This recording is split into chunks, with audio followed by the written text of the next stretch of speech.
É isso mesmo, meus queridos irmãos. Estamos aqui, graças a Deus, na nossa primeira aula desta matéria chamada Escatologia Bíblica. Isso mesmo, hoje é a primeira aula da nossa matéria de Escatologia Bíblica. Você está ligado no curso básico em Teologia, turma das quintas-feiras, Academia Bíblica Internacional Bereia. Hoje é quinta-feira, 14 de abril de 2022. É com profunda alegria e gratidão a Deus queremos dar as bem-vindas a 5 novos valentes, né? 5 novos corajosos que decidiram entrar neste barco, né? Que viaja longe, né? O barco da graça e do conhecimento de nosso Senhor Jesus Cristo, que é a santa e gloriosa palavra. Queremos aqui, em ordem alfabética, cumprimentar e saudar com muito bem-vinda a nossa irmã já São Paulina, Camila Palodeto. Levanta a mãozinha, irmã Camila, só para o povo de Deus reconhecer a senhora. Isso, vocês já viram, né? Ela está com a camiseta do São Paulo, então não tem cola, não tem jeito. Isso aí é muito amor pelo clube, né? Eu andava assim mesmo, vestido, né, durante 22 anos, mas depois eu me corrompi, fui para o Corinthians e o negócio piorou na minha vida, mas eu ainda vou voltar a ser São Paulino. Queremos também cumprimentar e dar muitas bem-vindas à nossa irmã Jaqueline Zerbinato, só da italiana aqui no nosso meio, né? Palodeto, Zerbinato, só Deus na causa, tá ali, irmã Jaqueline, Deus abençoe, irmã Jaqueline. Nossa irmã Juliana Martins, já conhecemos de longa data, só que mudou o layout, né? E olha, glória a Deus, não tive dificuldade de reconhecer. Eu vou mostrar o vídeo para Maria Luísa. Sabe quem é essa aqui? Não sei não. Ó. Lembra dela? Aquela voz gloriosa. Meu Deus.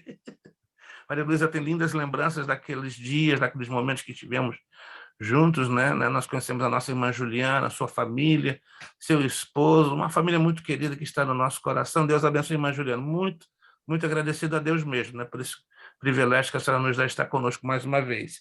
Também queremos apresentar a nossa irmã Leile Kelly, nossa irmã Leile Kelly, que é um clone de uma aluna do médium. Meu Deus, irmã, misericórdia. Agora estou bem assustado. Desculpe, irmã. Não quero lhe constranger. É uma alegria ter a senhora estudando conosco, né? Mas não esperava encontrar um clone da Micaele na turma da quinta-feira. Que é isso? Eu vou mostrar o vídeo para a Micaela, ela vai se assustar, olha aí. A tua irmã aqui, só com o cabelinho mais tingido. E também temos, né, esse jovem, né, com um boné ali que eu nunca vou ter, que é o Victor Gonçalves, né?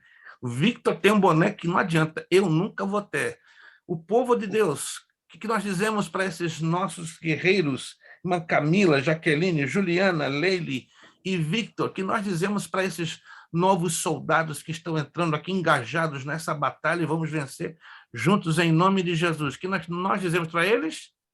Sejam bem-vindos em nome de Seja bem-vindo em Jesus. nome de Jesus. Sejam bem-vindos em nome de Jesus. Aguentem firme, vão firme até o final. Não deixa nada mover vocês para a esquerda, para a direita. Eu entendo perfeitamente que há alunos cujas circunstâncias às vezes não permitem chegar até o fim, mas a minha oração é que Deus, né, mantenha vocês firmes indo até o final. Eu sei que não é fácil, é desafiante.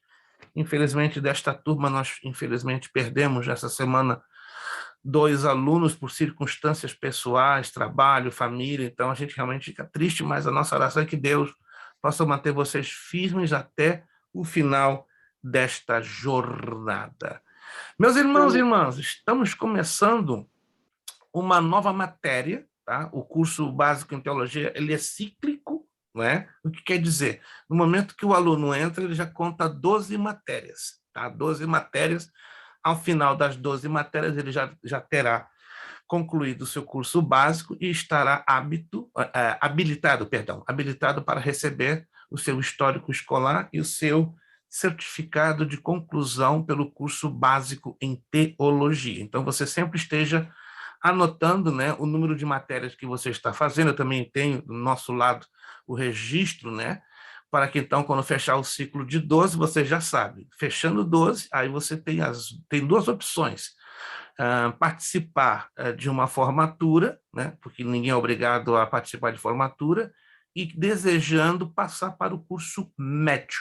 Né? O curso médio é constituído por 16 matérias, 20 meses de duração. E depois Aqueles que terminarem o médio e quiserem viajar para o bacharel, sejam bem-vindos, né? São 18 matérias, 24 meses, e aí vai, até Jesus voltar, mas eu acredito que Jesus vai voltar bem antes, e bem difícil a gente conseguir fechar o bacharel e o mestrado em teologia. Então, vamos fazer o que está dentro das possibilidades, né? Estamos aqui com base, talvez conseguiremos chegar até o médio, mas no meio do caminho vocês vão perceber que pode acontecer realmente aquilo que nós cristãos cremos, que é o arrebatamento da igreja. E é sobre esse assunto que nós vamos estudar durante 15 semanas. Papai do céu, né? Nós decidimos usar a matéria de escatologia dividida em 3 módulos, porque cada módulo ou matéria corresponde a uma duração de 5 semanas, né? Como os irmãos estudaram a matéria anterior, Evangelismo e Missões, foram 2 módulos separados, né? Já a escatologia, como é uma matéria muito ampla, nós vamos estudar em 3 módulos separados, né? Embora dentro da mesma apostila, do mesmo conteúdo, né? Então, vamos estudar 5 semanas um módulo, 5 semanas um segundo módulo e mais 5 semanas um outro terceiro módulo, totalizando um total de 15 módulos. Só para você ter uma ideia, nós vamos terminar em julho estudando a matéria de escatologia, como é tão ampla esta matéria. E quero deixar bem aberto a todos a fazerem perguntas, dúvidas, porque esta matéria vai mexer com a sua cabeça, vai mexer com o seu coração, vai deixar você bem agitadinho, né? E animado e fortalecido em Cristo Jesus. Muito bem, vamos então começar, como diz um amigo meu, né, pelo começo, que começar pelo meio e pelo fim é bem complicado, certo? Olha só, vamos estar nesta primeira página aqui agora. Se você tem... antes que eu estava esquecendo, eu tenho que fechar o áudio, porque qualquer som que esteja na parte de trás, sua ou minha, pode causar algum tipo de pequena interferência. Fechado o áudio... Perfeito. Todos estão me ouvindo perfeitamente em alto e bom som, e isso é importante que todos estejam me ouvindo. Quando o aluno quiser fazer uma pergunta, expor uma dúvida, ter uma participação, dê um gestozinho assim rápido e abra do seu lado o áudio, porque às vezes você não percebe que o seu áudio está fechado, aí você fica meio complicado eu ler os seus lábios. Eu sei ler lábios, mas de repente o aluno está usando uma outra forma de ler lábios, aí fica bem difícil para interpretar vocês. Vamos lá. Esta primeira página aqui, que é a página número 1. Deus, quando estabeleceu seus propósitos de resgatar a humanidade por Cristo Jesus, ele decidiu estabelecer propósitos para 3 povos, para 3 etnias, para 3 raças. E você vê aqui que Deus tem um plano profético na história para essas 3 raças.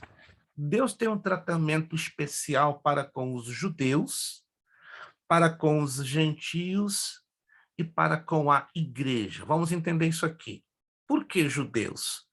Porque se nós vamos lá para o livro de Gênesis, no capítulo 12, nós vamos aprender que Deus chamou um estrangeiro de uma terra cheia de paganismo, de idolatria, chamada Ur dos Caldeus, e de lá tirou um homem chamado Abraão.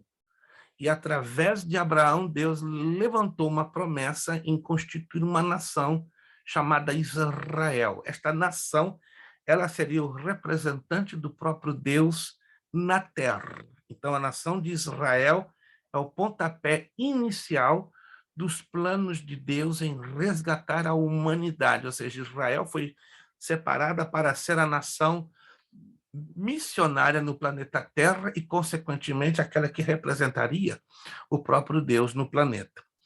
Mas Deus não descartou aos gentios, que é o segundo povo, porque Deus também decidiu estabelecer um plano profético para salvar e resgatar aos gentios. Quem são gentios?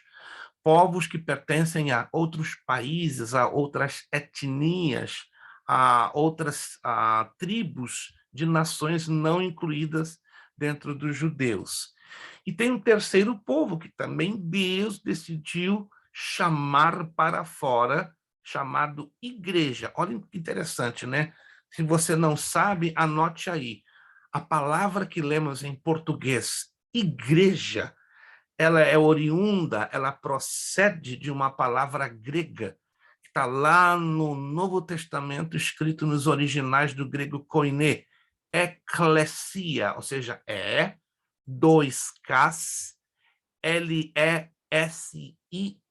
Então, eclesia no grego quer dizer igreja, mas a tradução literal de igreja é chamados para fora. Então, veja que interessante. Então, Deus primeiro chamou aos judeus através de Abraão e estabeleceu um plano profético para salvar o mundo usando a nação de Israel, aos judeus. Segundo, Deus considerou também a possibilidade de salvar nações não judaicas, ou não hebreias, ou não pertencentes à raiz, à genealogia, à descendência de Abraão.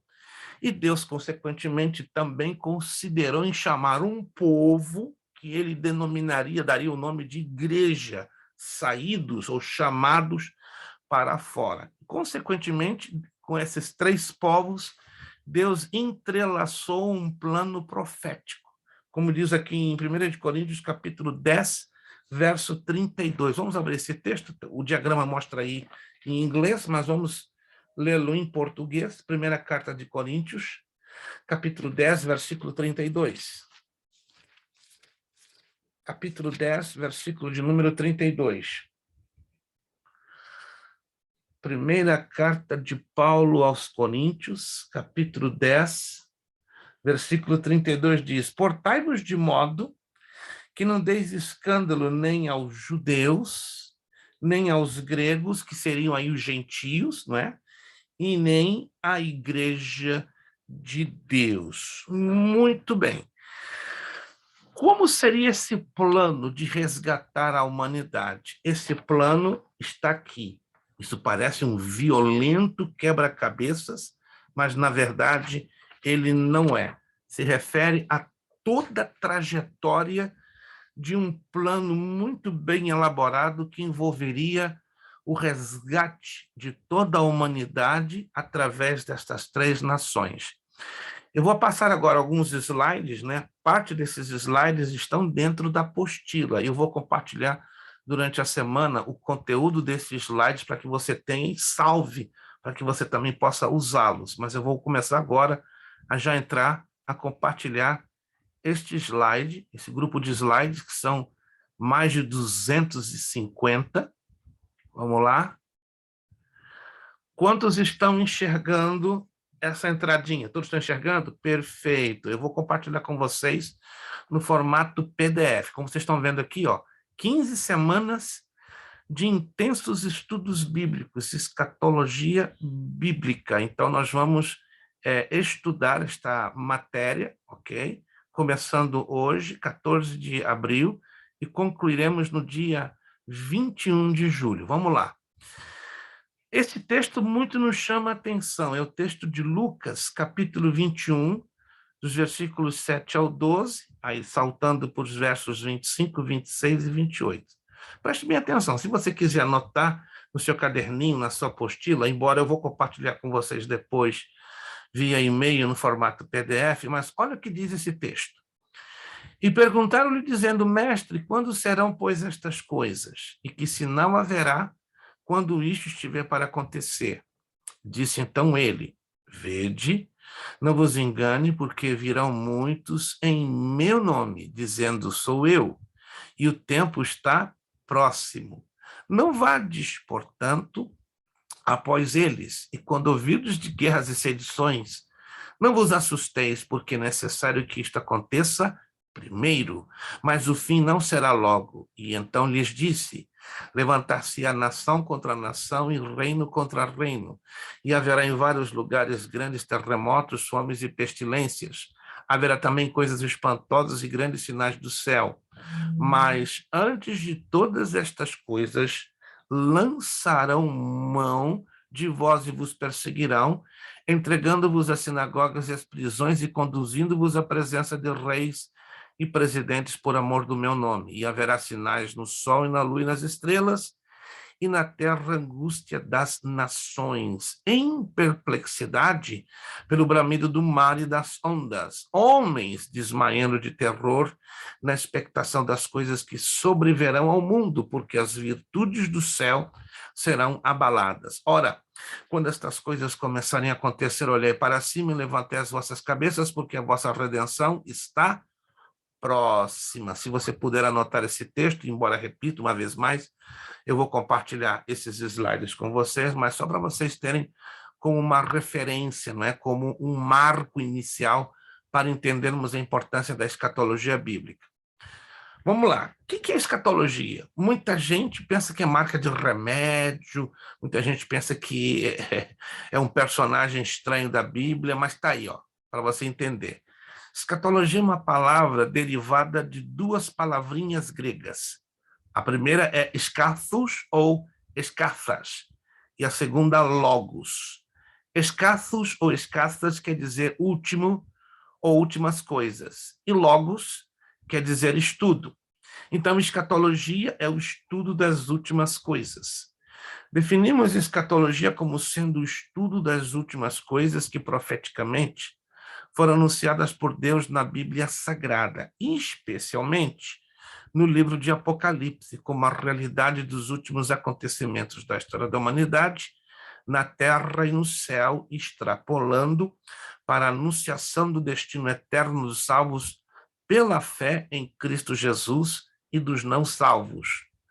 Você vai me perguntar, pastor, o que eu ganho estudando escatologia? O que eu ganho? Vamos lá. Por que estudar escatologia? Número 1, saber. Temos que estudar escatologia para saber. Fala do plano de Deus para o homem. Muitos cristãos estão nessa terra e não têm a mínima ideia dos planos que Deus tem para a pessoa em si e para com a igreja de Cristo.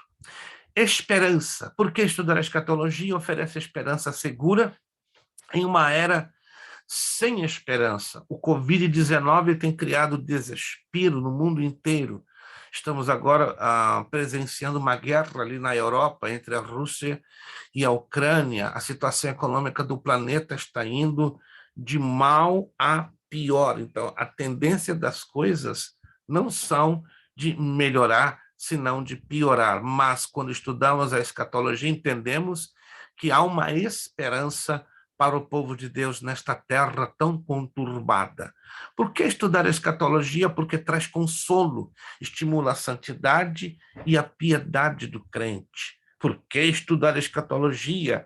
Porque desperta o que a nossa vigilância nos capacita a evitar os enganos e erros. Por que estudar a escatologia? Chama atenção a nossa salvação, ou seja, nos mostra o caminho da comunhão com Deus e livramento da ira. Por que estudar a escatologia?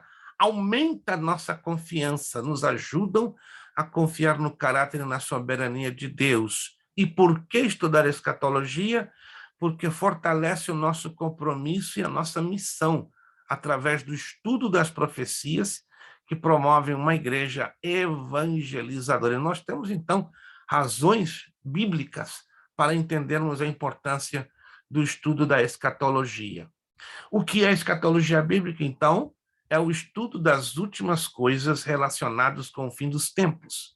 O que vem escatologia, vencer a escatologia, é a coluna vertebral de toda a Bíblia.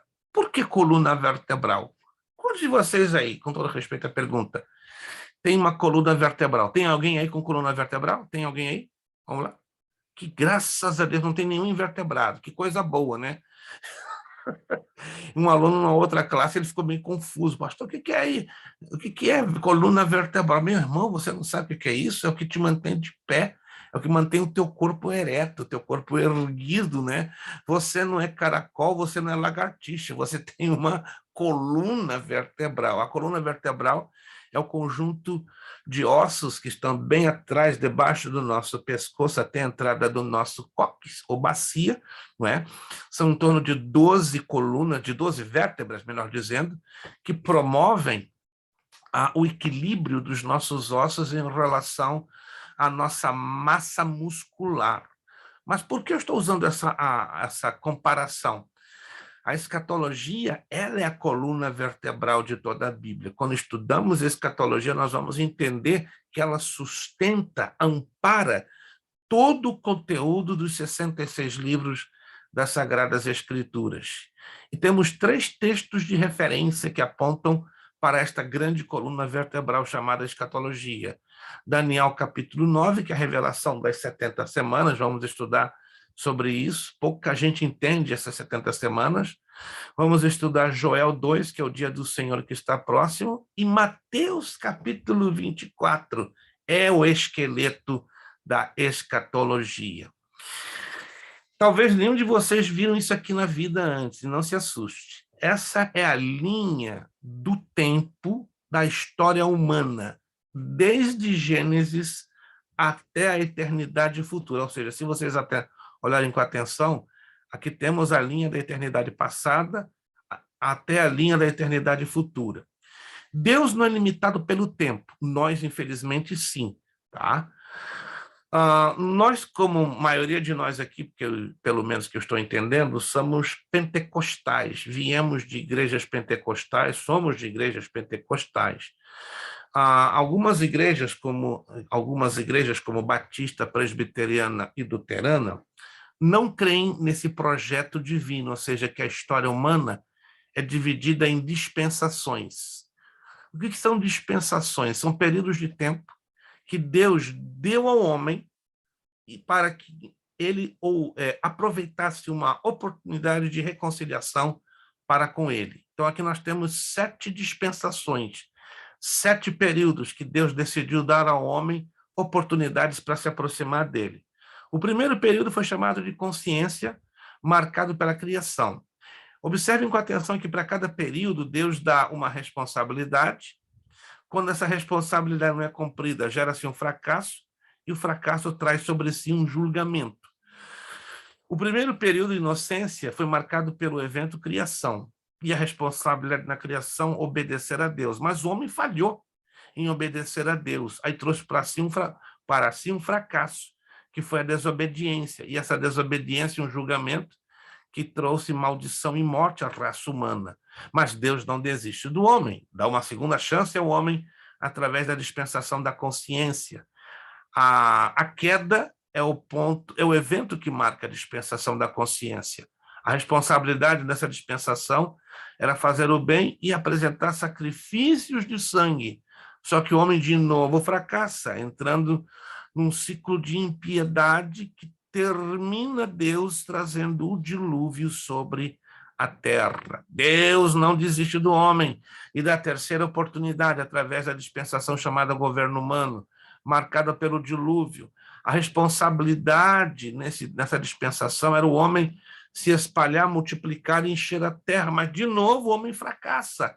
E aí eles não se espalharam, eles decidiram criar uma torre que tocasse aos céus e todo mundo jogadinho, juntinho. Mas Deus não queria isso, queria que eles se espalhassem. E aí Deus decide fazer o quê? Trazer a confusão de línguas.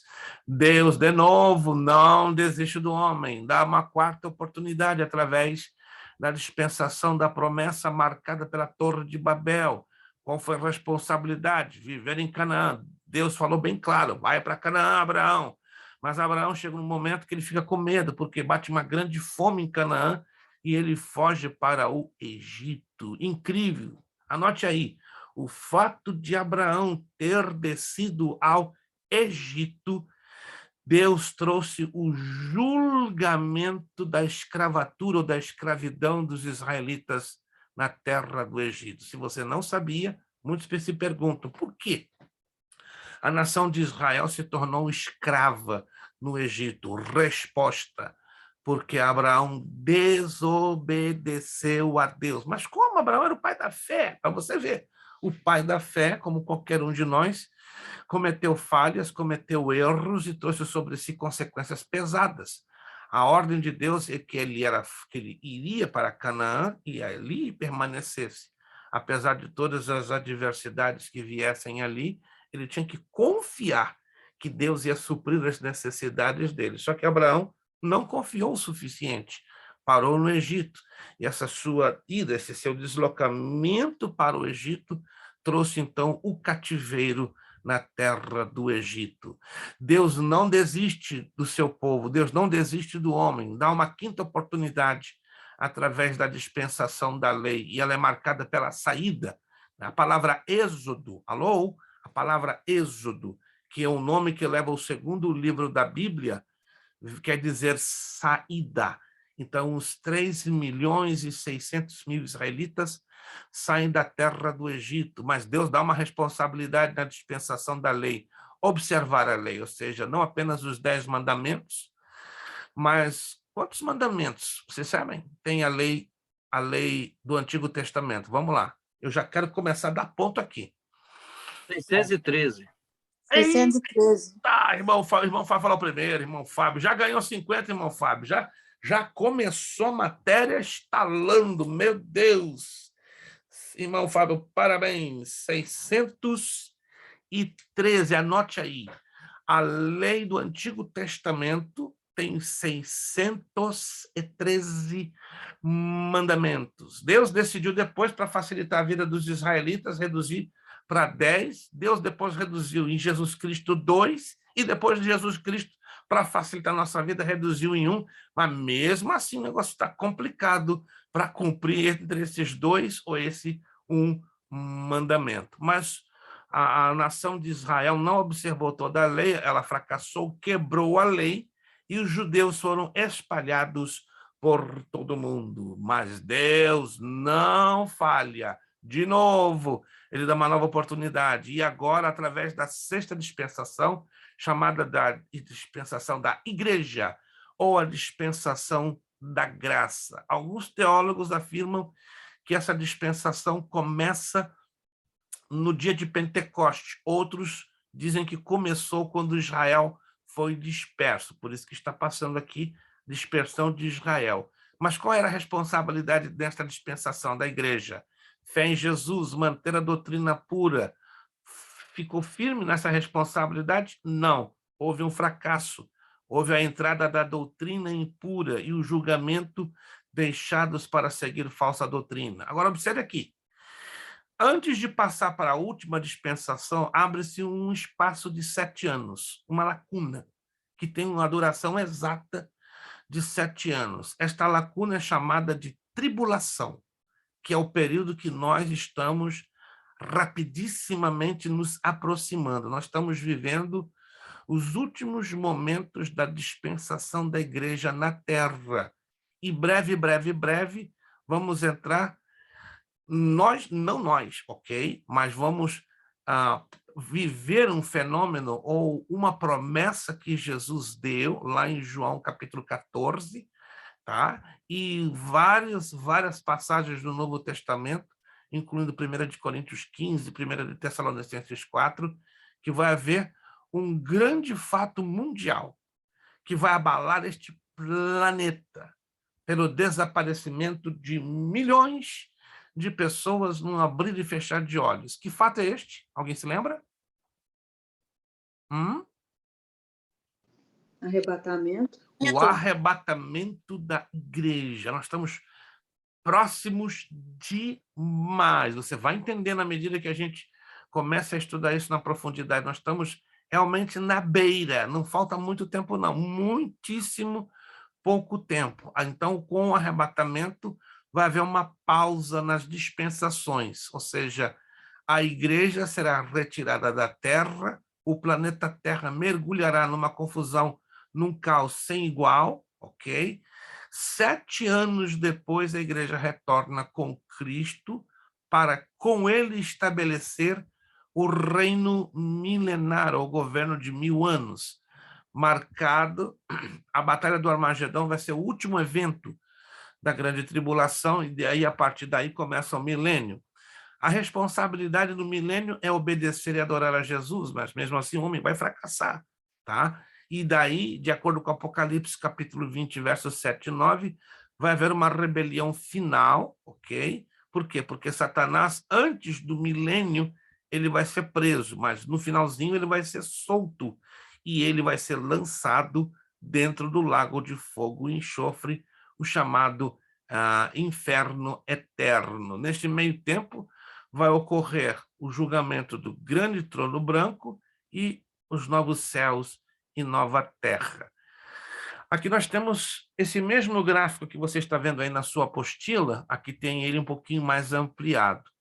A cruz indica o momento que Cristo morreu, foi crucificado. Depois ele é ressuscitado, vai aos céus. O Espírito Santo ele é derramado em Atos 2. Aqui, segundo a maioria dos teólogos, inicia-se a dispensação da igreja. Interessante, né? Mateus capítulo 24, todo o seu cumprimento profético, ele abrange 2 períodos, o período da dispensação da igreja e o período dos 7 anos da tribulação. Depois que a igreja for arrebatada, ela lá no céu vai participar de 2 eventos, Tribunal de Cristo, Bodas do Cordeiro, enquanto na terra, o cumprimento profético de Mateus 24, chamado a tribulação ou grande tribulação. O nome grande tribulação se aplica aos últimos 3 anos e meio, porque serão 2 períodos de 3 anos e meio, ou de 42 meses, ou de 1.260 dias. O hoje que você vê aqui é o tempo do arrebatamento, que não sabemos o momento exato, mas vai acontecer. Findando a tribulação, Cristo regressa com a igreja para governar sobre o planeta. Mas antes do reinado messiânico, Cristo vai julgar as nações, prender a Satanás. Depois disso, ele estabelece o seu trono em Jerusalém, ok? A nova Jerusalém, prometida lá em João capítulo 14, ela desce dos céus e fica flutuando em cima da Jerusalém terrestre. Como é que é? É um negócio interessantíssimo. Nós vamos ler esses textos e você vai ficar simplesmente impressionado. Depois que o período dos 1000 anos terminem, lembrando que Satanás ele é preso antes do governo de 1000 anos de Cristo na Terra. Findando esse período, ele é solto, para que haja o quê? Um teste, vamos dizer assim, uma depuração, porque aqui, no reinado messiânico, alguém já me perguntou, quem são as pessoas que vão governar os 1000 anos com Jesus Cristo? Preste bem atenção. Vão ser 3 grupos de pessoas que vão governar com Jesus Cristo aqui. Primeiro grupo, a igreja, os salvos de todas as épocas, com corpos transformados e glorificados. Então, eles vão entrar para governar com Cristo durante o milênio, período de 1000 anos. Segundo grupo de pessoas, os sobreviventes da grande tribulação e os mártires da grande tribulação que vão ressuscitar no finalzinho da tribulação, receberão corpos glorificados e vão reinar com Cristo. E qual vai ser o terceiro grupo de pessoas que vai governar com Cristo no seu governo de 1000 anos? Aquelas que vão nascer no milênio. Então, esse grupo de pessoas que vai nascer no milênio, mais os que saírem vivos, sobreviventes da tribulação, passarão por um teste, que será o teste que Satanás os exporá uma prova. Alguns não vão passar na prova, vão ser tentados por ele para se rebeliarem contra Jesus. Diz a Escritura em Apocalipse 27:10, descerá fogo do céu, consumirá a todos esses rebeldes e eles serão lançados no lago de fogo e enxofre. Depois estabelecerá o trono branco, que é o julgamento de todos os ímpios de todas as épocas, para depois estabelecer os novos céus e nova terra. Pastor, minha cabeça agora deu uma enrolada. Calma, vou desenrolar sua cabeça agora. Isso aqui é uma visão mais resumida para você entender o plano da escatologia. A eternidade olhada dos dois lados, passada e futura. Nós estamos aqui na era da igreja. A qualquer momento ocorrerá o arrebatamento. O arrebatamento levará a igreja e os salvos justos ressuscitados de todas as épocas para a presença de Cristo, para que recebam galardões ou recompensas, é o chamado trono do juízo de Cristo. Depois passarão as bodas do Cordeiro, e aí regressarão com Cristo na sua segunda vinda, visível ao planeta. Enquanto isto, na Terra, o período da tribulação, durando 7 anos, onde o anticristo será o governante mundial. Terminando o período da tribulação com o regresso de Cristo à Igreja à Terra, ele governará 1000 anos. Após findado o milênio, haverá o juízo do grande trono branco, que é o julgamento de todos aqueles que estavam no inferno, ressuscitarão para receberem a sua paga, né, ou a sua sentença final, sendo lançados vivos para dentro do lago de fogo e enxofre. Nisto, Deus estabelece novo céu e nova terra. Pastor, o que é isso? Calma, vamos agora na apostila e vamos começar agora a desmembrar esse gráfico, porque alguns ainda eu acho que não conseguiram nem piscar. Estão até com problema de ressecamento nos olhos. Vamos lá. Vamos nessa primeira página aqui, a página 4. Vamos aos textos, para devagarzinho a gente começar a destrinchar essa temática. Mateus 24, 3 a 39. Este texto aqui, ó, é a chave, como já falei a vocês, é a coluna vertebral da escatologia, é o texto mais importante de toda a escatologia. Se você entende um pouco Mateus 24, você vai entender melhor o livro do Apocalipse. E estando ele sentado no Monte das Oliveiras, chegaram-se a ele seus discípulos em particular, dizendo: declara-nos quando serão essas coisas, e que sinal haverá da tua vinda e do fim do mundo. Presta atenção que são duas coisas diferentes. A vinda e o fim do mundo. Mas o que é o fim do mundo? É o fim do governo humano sobre a Terra. O fim do governo humano sobre a Terra vai ser exatamente o que? O finalzinho da tribulação.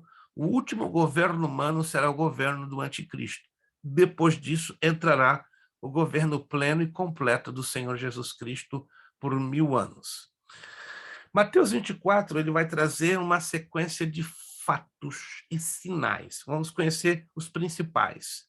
Falsos cristos. Se falamos de falsos cristos, é porque tem o verdadeiro Cristo. Interessante, né? Quando aprendemos na Bíblia sobre a pessoa de Cristo, só existe um Cristo, não existem vários Cristos, mas falsos são vários, são muitos. Vamos lá, vamos entender o significado da palavra Cristo. Alguém sabe? Alguém já leu em algum lugar? Alguém já ouviu alguma mensagem, alguma pregação explicando o significado da palavra Cristo, que é o nome do nosso Salvador? Vamos lá. Bom, Fábio já abocanhou 50 pontos. Vamos ver se mais um aluno abocanha. Estão todos aí? Todos estão acordados? Acredito que sim, né? Todos estão acordados, graças a Deus. Não é errado você tomar um cafezinho para animar, não, tá? Nós temos um aluno na segunda-feira que ele coloca uma garrafa térmica na frente da câmera. Essa semana eu fiquei assustado, ele colocou 2. Eu falei, meu irmão, qual o seu problema? Pastor, como eu amo café, acho que eu vou morrer cafezado, envenenado por café. Ele colocou 2. Falei, uau! 2 garrafas de 1 litro. E se você acredita, ele bebeu todas as 2 em toda a aula. Eu falei, meu Deus, vai gostar sim de cafeína na casa do Red Bull. Mas vamos lá. Cristo. Você está todo mundo acordado? Alguém se lembra? Alguém já leu em algum lugar significado da palavra Cristo? Não. Ungido. Ungido! Mãe Isabelle! Mãe Isabelle Cristo. entrou cantando pneu, né? Até deu a freada aqui, bateu no meu joelho. Ungido! Meu Deus, cinquentinha para Mãe Isabelle. Alan, reage, Alan. Alan, reage, Alan. Meu Deus, a esposa vai deixar você para trás. Anote aí. A palavra Cristo quer dizer ungido. Ungido. Então, vamos entender aqui. O nome do nosso Salvador é Jesus Cristo. Mas Jesus Cristo é a forma grega. Jesus Christos. A forma hebraica, que você lê lá no Antigo Testamento, é Yoshua HaMashiach. Mas o que é isso, pastor? Por que eu preciso saber disso? Yoshua quer dizer Salvador. Mashiach quer dizer ungido. Então, Jesus Cristo, Salvador, ungido. Anote aí para não esquecer. Cristo quer dizer ungido. Jesus quer dizer Salvador. Tanto que o nome de Jesus e de Josué tinham a mesma raiz. Né? Yoshua e Yoshua. É a mesma raiz. Então, o nome de Josué quer dizer Deus é a minha salvação. E Jesus, Deus salva. Olha que interessante. Então, Josué, Yoshua, Deus é a minha salvação. Yoshua, Deus salva. Quantos estão entendendo? Quantos estão entendendo? Isso é importante que você entenda e anote, a menos que a sua memória seja aquela memória do irmão Fábio, né? A memória do irmão Fábio é fresquíssima, né? Igual a alface, regadinho na manhã de orvalho. A minha, né? Não, a minha tá ficando já desbotada. Então tem que anotar tudo, entendeu? Não é como a memória da irmã Isabelle, que não pestanejou, já jogou bonito, igual a do Alan. Quando você vê o Alan, daqui a pouco falando, você vai ficar assustado. Pensa numa memória, Alan. Eu conheço o Alan já há um tempinho. Meu Deus, ele tá rindo ali, porque ele é uma modéstia em pessoa. Quando ele começar a falar, você vai ficar impressionado, né? Isso aí é uma biblioteca bíblica ambulante. Não estou falando a verdade, gente. Não estou exagerando nada, não. Então, anotaram aí, então, Jesus Cristo, Salvador ungido. Então, nós teremos o quê? Nos últimos tempos que precedam ou que antecipem ao arrebatamento da igreja? Falsos cristos, falsos ungidos. Porque muitos dirão meu nome dizendo, eu sou o Cristo, e enganarão a muitos. Hoje nós vamos igrejas, se vocês não sabem, de satanistas. Os satanistas estão crescendo muito nos Estados Unidos e no mundo, mas, infelizmente, aqui é o local onde você vê mais satanistas, ou seja, pessoas que se infiltram nas igrejas, pessoas que fazem milagres, falam em línguas, apresentam os dons espirituais iguaizinhos de Deus, mas tem um problema. Quando a igreja tem pessoas que estão buscando o discernimento de espíritos, estes satanistas são desmascarados. Entretanto, é uma pena dizer que nem todas as igrejas temos líderes, homens e mulheres preocupados em buscar discernimento de espírito para desmascarar estes satanistas que estão aí fazendo uma bagunça generalizada. Alan, vamos lá. Pô, pastor, não quero tomar muito tempo, mas hoje a gente vê aqui na América muito a maçonaria entrando em igrejas. Antes, algo que era muito privado, hoje a gente vê convites, pessoas mandando convites, etc., para participar da maçonaria. Nessa questão satanista, qual que é a visão do pastor, né, em relação à maçonaria dentro das igrejas, etc.? Que eu não sei nada de maçonaria, por isso que Se eu for falar de maçonaria aqui, não estou exagerando uma palavra, gente, por favor. Eu posso dar para vocês todos os recursos necessários para uma pesquisa, mas vamos falar em 5 minutos. Se eu for falar a fundo da maçonaria, nós vamos aqui gastar pelo menos 3 meses só falando unicamente sobre a maçonaria. Mas a maçonaria, no passado, foi uma entidade secreta, né? Foi uma sociedade secreta hermeticamente fechada, tá? Se você não sabe, a maçonaria ela é um dos braços mais importantes de uma outra entidade que foi criada no século XVII, chamada os Illuminati. Quem já ouviu falar dos Illuminati? Os Illuminati, hoje, se você não sabe, é o governo do anticristo. Como é que é, pastor? Tem um aluno que entrou em parafuso. Quando eu apresentei ele na Bíblia que o anticristo já está governando pelos bastidores. Atenção, entenda isso aqui.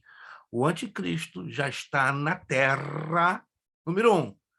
Ele já está governando nos bastidores, número 2.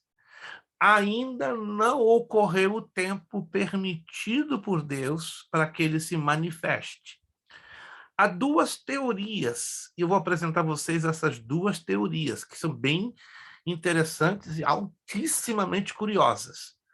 Uma teoria, preste atenção, sustenta que a igreja não vai ver o anticristo, ou seja, antes que ele formalmente tome as rédeas do governo mundial, a igreja se retira da terra elevada pelo poder do Espírito Santo e em questão de dias ou semanas, a Bíblia não dá especificamente o tempo exato, ele se manifesta e abraça todo o governo mundial, porque ele vai ser o governante mundial.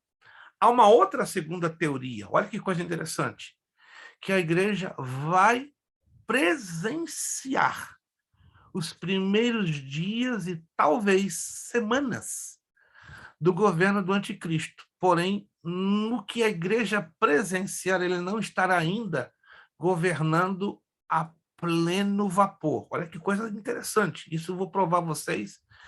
Esta teoria na segunda carta aos Tessalonicenses, capítulo 2. É bem estranho isso. Como, pastor? A igreja não vai passar pela tribulação. Eu também creio que a igreja não vai viver o pesado da grande tribulação. Um pesado não, porque do contrário cairia uma contradição lá em 1 de Tessalonicenses, capítulo 5, versículo 9, que diz que Deus não nos destinou para a ira. E a palavra ira, ela tem o mesmo correspondente à palavra tribulação de Mateus 24, 34. Então, Deus não planejou a tribulação para a igreja, mas baseado nessa segunda teoria, poderia haver uma possibilidade, entenda, não estou afirmando, nós vamos trabalhar bem com a leitura e a análise deste texto. Poderia haver a possibilidade da igreja ver os primeiros movimentos do governo do anticristo, os primeiros movimentos, inclusive o levantamento do templo judaico, que está muitíssimo próximo. Ocorrer um acordo de paz entre árabes e israelenses para a autorização da construção do terceiro templo ali ao lado da mesquita de Omar, ou Domo da Rocha, em Jerusalém. Entende? Então, é interessante levarmos em consideração essas duas teorias. Qual delas é a que vai vingar? É uma coisa curiosa, não temos a resposta. Mas nós temos duas teorias. Mas entre uma e a outra, uma coisa é certíssimo: a igreja não será afetada diretamente pelo governo do anticristo. Mas os primeiros movimentos, como já estamos vendo, se você não sabe, esta guerra com a Rússia e a Ucrânia é um movimento simplesmente fantástico, que lá na frente, anote aí, vai entrar no circuito. China. Quem está observando que a China está quietinha no meio desse cenário que estamos vivendo? Alguém está observando que a China, está quietinha, como ela está querendo manter uma aparência de neutralidade, mas não é uma aparência de neutralidade, ela está seguindo um script dentro de um jogo. A China, ela faz um jogo duplo. Porque hoje a China é o maior mercado comercial do planeta. Alguém sabia disso? Que a China hoje detém o maior comércio mundial. Interessante. Mais do que a Rússia, mais do que a própria União Europeia, a China tem nas mãos 94% do comércio internacional. Quem sabia disso, gente? Quem sabia disso? Eu posso provar você aí. Qualquer coisa na sua casa, você vai encontrar Made in China. Made in China. Made in China. É assustador como a China ganhou um domínio comercial em todo o planeta. Então, a China não é boba, a China não é idiota de entrar de cabeça, por exemplo, para defender a Rússia, porque ela é uma aliada natural da Rússia. Mas se você observar com muita atenção, preste atenção, por favor, a China está mantendo um posicionamento um tanto neutro, não é exatamente neutro, é prudente. Está jogando dos dois lados. Ao mesmo tempo está dizendo, ó, eu quero aqui deixar bem claro que a Rússia são os nossos amigos, mas, por outro lado, os governantes, os líderes chineses estão sendo solidários com o fim desta guerra. Analisa outra nação que está bem caladinha, mas vai entrar no cenário e vai fazer uma arruaça. Alemanha. Quem está percebendo que a Alemanha está muito calada no meio desse conflito? Alguém está percebendo? A Alemanha está super calada. Outra nação que já está se manifestando, mas bem calmamente, para entrar numa situação mais complicada. Irã. Anota aí. Irã, Turquia, Líbia, Etiópia.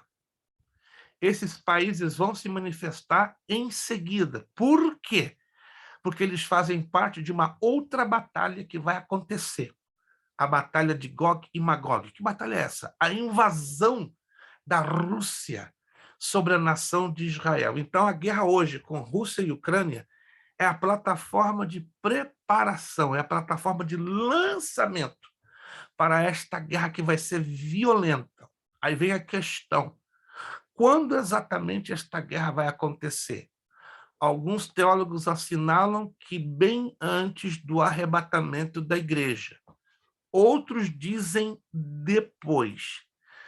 Nós vamos estudar, olhando também essas duas teorias, e pelo que nós estudamos, vamos chegar à conclusão que vai ser num período de transição entre a saída da igreja da terra e entre a manifestação plena do governo do anticristo. Mas o cenário já está todo montado. Gente, não estou falando isso querendo criar uma especulação baseada naquilo que eu acho, naquilo que eu penso, naquilo que eu imagino. Não.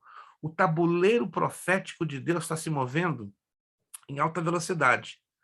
Só que ele se move de uma maneira muito assustadora que a maioria de nós não visualizamos uma ordem exata dos acontecimentos. No versículo 6 de Mateus 24, nós vemos aqui, ó, um outro cenário: guerras, catástrofes naturais e fomes. E ouvireis de falar de guerras e rumores de guerra, olhei, não vos perturbeis, porque é forçoso que assim aconteça, mas ainda não é um fim. Alguém de vocês vai dizer, mas guerras sempre existiram, mas nunca na proporção como estamos vivendo, como nos últimos 10 anos.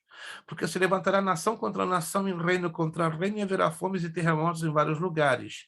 Mas todas estas coisas, passa um highlight nessa frase aqui, ó, são o princípio das dores. O que isso quer dizer? Preste atenção.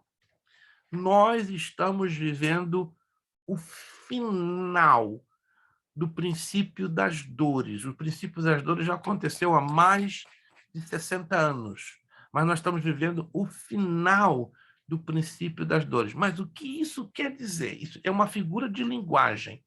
Isso é uma metáfora que o Senhor Jesus era maravilhoso, Jesus é maravilhoso. E como sendo ele o mestre dos mestres, ele não poderia ser diferente. Ele ensinava o povo através de parábolas. E dentro de cada parábola, ele trazia as chamadas figuras de linguagem. O que são as figuras de linguagem? São apresentações de frases e palavras que Jesus usa alegorias, comparações, com o objetivo de avivar a nossa mente e nos despertar para enxergarmos o final da história de uma maneira assustadora. Por exemplo, Jesus deixou quantas parábolas nos 4 evangelhos? Alguém imagina quantos, mais ou menos? 8, 12, 20. Não vale o chutômetro. Tem um aluno do médio que ele adora jogar números. Não sei, acho que ele deve ter trabalhado em cassino. Pensa no menino que gosta de jogar números. 9, 10, 15, 20 é o chutômetro a toda a prova. Mas Jesus, quando estabeleceu a redação ou a escrita das parábolas que nós aprendemos, né, nos 4 evangelhos, ele deixou um número bem grande. Alguém tem ideia de mais ou menos quanto? Ou se você tem o número exato em mente? Pode abrir o seu áudio. Um pouquinho mais. Podemos abaixar esse número. Está abaixo de 60.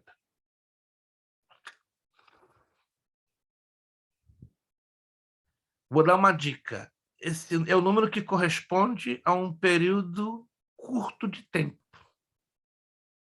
40. Um pouquinho mais. Ó, o chutômetro está valendo. Corresponde ao tempo de um ano. Pronto, já dei uma dica mais aberta. O número das parábolas de Jesus corresponde a um período de um ano. Vamos lá. Anotem aí. 53. Porque um ano tem 53 semanas. Oh, que interessante. Tem muito a ver com isso? Eu vou falar mais à frente. Todos os números na Bíblia têm um significado espiritual e profético maravilhoso. Né? 53 parábolas, 53 semanas que constituem um ano. O que isso quer dizer? É um tempo de curtíssima duração. Um ano é um tempo curto em relação à vida humana, sim ou não? É, muito curto.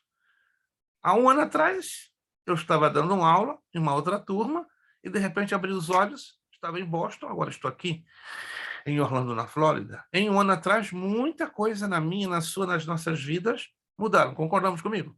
Concordamos juntos? Um ano muda muita coisa na vida de um ser humano. Então, Jesus estabeleceu 53 parábolas. Dentro de cada uma delas, tem ensinos fantásticos, inclusive de cunho profético, ok? E Jesus não foi diferente, né, em nos mostrar que dentro, né, destes sinais que ele apontaria como dores de parto. Vamos lá, dores de parto é uma figura de linguagem chamada metáfora. O que é metáfora? Metáfora, você pega duas coisas totalmente diferentes, mas vamos encontrar coisas em comuns, coisas parecidas. Como, por exemplo, o que eu tenho aqui na minha mão? Alguém consegue enxergar o que eu tenho aqui na minha mão? Uma caneta. Uma caneta. Caneta. Vocês são bons de visão, graças a Deus. Não precisa de usar óculos como eu. O Um que eu carregador. tenho, que eu tenho aqui nessa outra mão? Telefone. Um Celular. telefone celular. Uma caneta e um telefone celular são a mesma coisa ou duas coisas diferentes? Duas coisas. Duas coisas diferentes. Duas coisas diferentes. A minha pergunta, existe algo comum que eu encontre entre um e outro? Ou seja, tem algo entre os dois que eu Sim, vou encontrar semelhança? cores. Vamos lá. Sim. As cores. sim. Cores, muito bom. Graças, não tem nenhum daltônico aqui, coisa boa. As cores. Outra coisa comum que eu vou encontrar entre um e outro. Anotação. Quer ver? Anoto tanto aqui como aqui. Outra coisa comum que eu tenho numa caneta e no celular. Vamos lá. Estou esquecendo um negócio bem interessante. Ó. Algo que eu encontro aqui e algo que eu encontro aqui. Vamos lá. Estão conseguindo se lembrar? Gente, isso aqui está dando muito na cara. Estou até fazendo um movimento para vocês tentarem se lembrar. O peso? Hã? Não, isso aqui é bem mais pesado em relação a isso aqui. Até aqui vocês foram bem. Agora estão esquecendo de um detalhe interessantíssimo que tanto um como o outro tem em comum. Ambos dão cores. Produzem cores. Esse aqui produz uma cor só, correto? Esse aqui produz múltiplas cores. Que ninguém tem um celular em preto e branco. Alguém tem aqui um celular em preto e branco? Hoje em dia, não. Lá no passado, os celulares eram monocromos ou preto e branco. Mas hoje dão cores. Isso, então, o que é? Uma metáfora. E o que é uma metáfora? Duas coisas diferentes, mas nós vamos encontrar coisas parecidas entre elas. Jesus, então, usa as dores de parto. Alguém aqui já foi mamãe? Alguém aqui já foi mamãe?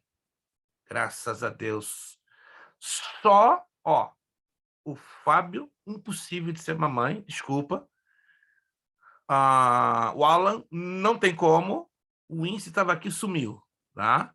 O Winston também não pode ser mamãe e muito menos eu. Agora Por o quê? irmão ficou de Por quê? fora. É complicado, gente. Para eu ser mamãe, o negócio fica esquisito, fica estreito, né? Aí já é coisa do outro mundo, né? Já é filipino. E que isso quer dizer, então? Quem de vocês já foi mamãe? Tá ali a nossa irmã Jaqueline, né? Tá com uma linda criança. Pensei que era até uma boneca de silicone, não, mas é um ser humano mesmo. Muito linda essa criança. Irmã Jaqueline. Meu Deus, eu pensei que era. Obrigada. Eu pensei que era uma boneca de silicone, mas sinceramente, que é uma boneca de silicone que a senhora olha e parece de verdade, mas agora que eu vi que é de verdade.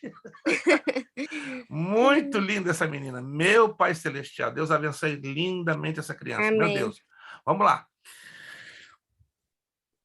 O que mais chama atenção nas dores de parto? Vocês que passaram por essa experiência. Vamos lá. Eu não posso falar. Embora eu acompanhei o processo da gestação da gravidez de minha esposa, mas eu quero que vocês pensem comigo para entender o que Jesus quis nos ensinar com essa palavra ou com essa expressão dores de parto. O que mais nos chama atenção nas dores de parto? Que a gente esquece, pastor. Que a gente esquece. Mas isso é depois. Mas no processo, no andamento, tá? Não, concordo 100% com A a Marielle. esperança. Hein? Você está disposta, Como é que é? disposta a sofrer, a passar por essas dores, porque você está na esperança de você quer ver o seu filho, né? Ah, olha Você- só. Ela já está falando do processo final, né? Porque eu imagino que foi complicado, não sei, posso estar errado, o processo das dores de parto da nossa irmã Arielle. Ou seja, todo processo de dor de parto não é agradável para nenhuma mulher. Uns passam bem mais apertado, outros relativamente apertado, outro apertadíssimo. Mas aonde eu quero chegar? O que mais nos chama a atenção, além dessas características das dores As de parto? contrações. As contrações. Isto. Há um momento que as contrações são o quê? Leves. Concordam comigo, as irmãs? Por favor, os irmãos não façam concorda não, porque eu fico preocupado. As contrações começam um pouco leve, concordam comigo? Passa um tempo, um período de semanas que essas contrações, naturalmente, elas vão o quê? Aumentando. Concordam comigo? Quando está para desembocar no 9º mês para fechar, vocês se lembram disso perfeitamente. Melhor do que eu, porque embora eu acompanhei minha esposa, mas foi uma prova. A mulher parecia um bezerro gemendo. Quando chegava no final, porque foi bem difícil o período das dores de parto de minha esposa. Bem, graças a Deus, não é para menos. Agora, a irmã Juliana conheceu o Israel Levi, né? Era uma coisa assim, desse tamaninho, hoje está com 1,90 m, 250 libras, então uma massa de homem. Você abraça meu filho e você pede misericórdia, porque ele não sabe a força que tem e machuca. Tá um menino, será que vai ter a oportunidade de vê-lo, né? Tá uma massa de homem, quem diria, né? Dentro do ventre da minha esposa, desse tamaninho, agora hoje, só Jesus na causa, é que tem que me cuidar. Mas vamos lá. As dores de parto, quando chegam apontando o nascimento da criança, como é que elas ficam? Intensas, concordam? Intensas. A ponto de a mulher já ter ideia. Falta 2 dias, faltam um dia, faltam poucas horas para nascer. Vocês tiveram essa experiência de aproximação da chegada da criança, sim ou não? Essa é a razão que Jesus usa essa expressão, princípio de dores de parto, querendo dizer que quando ele estivesse para chegar com o arrebatamento da igreja, essas dores de parto elas iam aumentando, aumentando, aumentando, aumentando de intensidade até chegar àquela intensidade que a mamãe vai chegar à conclusão. Vai nascer. Falta pouco. E exatamente o que nós estamos vivendo. Nós estamos vivendo o final dessas dores de parto. O final dessas contrações proféticas. Olha que coisa linda, tá? Em português diz o princípio de dores, mas no grego de noarré, dores de parto. As traduções da Bíblia em inglês, se você tem uma tradução da Bíblia em inglês, procura lá, em Mateus, capítulo 24, versículo 8. E tudo isso se trata do princípio de dores de parto. Pains, birth.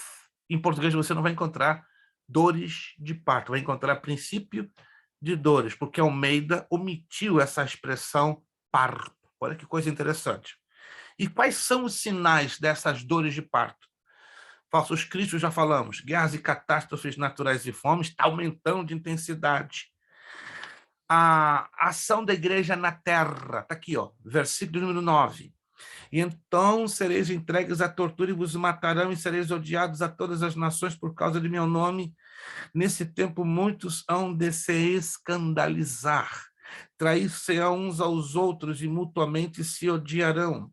Igualmente hão de surgir muitos falsos profetas e enganarão a muitos. Então, além de falsos cristos, vão entrar quê? Os falsos profetas.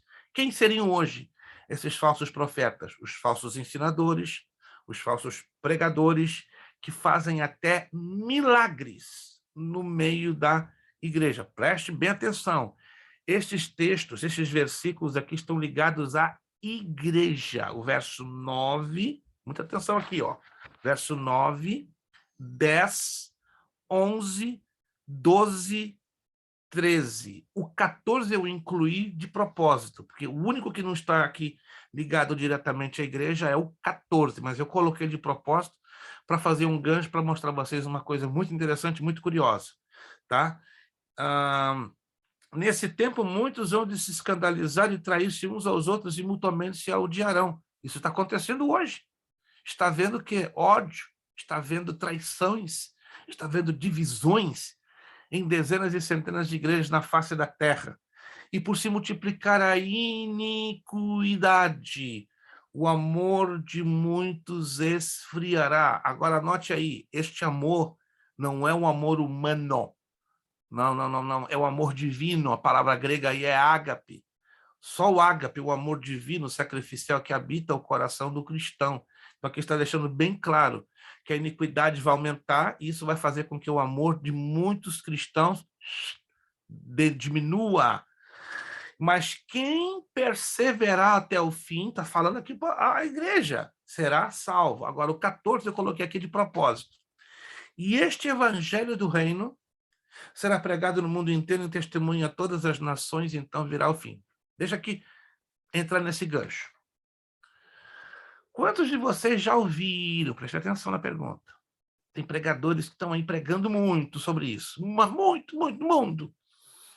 Jesus não virá enquanto o evangelho não for pregado em todo o mundo.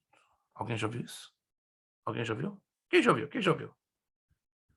Você sabia que isso não procede? Ah, pastor, o camarada acabou de citar agora o texto de Mateus 24, 14. Mas você não leu direito o texto. Leia direito o texto comigo. Ó. E este evangelho do reino será pregado no mundo inteiro, em testemunha a todas as nações, e então virá o fim. Nós vamos estudar nas próximas aulas que existem 3 tempos do Evangelho de Cristo. 3 tempos. E os tempos são o Evangelho da Graça, o Evangelho do Reino e o Evangelho Eterno. Como é que é? Como é que é? Essa eu não sabia. Este é o problema. A maioria dos pregadores não consideram os 3 tempos do Evangelho. Mas aonde está escrito na Bíblia? Primeiro tempo do Evangelho, Evangelho da Graça. Abra comigo, Atos, capítulo 20, verso 24. Você vai anotar isso. Embora eu vou compartilhar com vocês num gráfico. Mas vamos lá, vamos folhear bem a Bíblia e anotar e ter tudo bem colocadinho. Atos, capítulo 20, verso 24. Atos, capítulo de número 20, verso de número 24. Mas em nada tenho a minha vida por preciosa. Se você puder ter a sua Bíblia aí abertinha, seja ela papel, eletrônica, o importante é você ter esse texto aí e anotadinho. Que é importante, gente, você ter tudo anotado para depois ninguém disser, ih, pastor Luiz Prestes está delirando. Eu posso delirar de febre, mas não delirar de coisas que vêm na minha mente pensando que são as minhas ideias as que devem prevalecer. Não, o texto bíblico é o que deve prevalecer. Atos capítulo 20, verso 24. Conseguiu encontrar? Conseguiu? Todos encontraram? Seja na sua Bíblia de papel ou na sua Bíblia eletrônica. Vamos lá. Mas em nada tenho a minha vida preciosa, contanto que cumpra com alegria a minha carreira e o ministério que recebi do Senhor Jesus, para dar testemunho do evangelho, alô, da graça de Deus. Primeiro tempo do evangelho, o evangelho da graça de Deus. Opa! Quando começou a ser pregado o evangelho da graça de Deus? Anote aí. Exatamente no dia de Pentecostes. Atos capítulo 2, verso do 1 ao 4. Então, o evangelho da graça de Deus começa a ser pregado exatamente a partir do dia de Pentecostes. Ali com Pedro, onde ele prega, não é? Ele prega e 3.000 se convertem ao Senhor Jesus Cristo. Atos capítulo 2, verso 1 ao 4. Quando o tempo do evangelho da graça termina? No dia exato do arrebatamento da igreja. Então, o tempo de pregação do evangelho da graça termina exatamente no dia do arrebatamento da igreja. Quem prega o evangelho da graça de Deus? A igreja de Jesus Cristo. Anotou aí? Vamos lá? Evangelho da graça de Deus. É o primeiro tempo do evangelho. Quem prega? A igreja. Quando? Entre o dia de Pentecostes e o dia do arrebatamento da igreja. Então, quer dizer que o tempo do evangelho da graça de Deus já está terminando. Vamos lá agora, Mateus 24, 14. Este evangelho do reino será pregado em todo o mundo e então virá o fim. Aí temos o segundo tempo do evangelho, o evangelho do reino. Essa eu não sabia, anote aí. Segundo tempo do evangelho, evangelho do reino. Já falamos o texto, Mateus 24, 14. Quando começa a pregação do evangelho do reino? A partir do primeiro dia da tribulação na terra. Como é que é? A partir do primeiro dia da tribulação na terra. Mas quem prega o evangelho do reino? Os judeus. Na primeira metade da tribulação, porque a tribulação é um período de 7 anos. Todos estão comigo aqui? Alô? Tribulação será um período de 7 anos.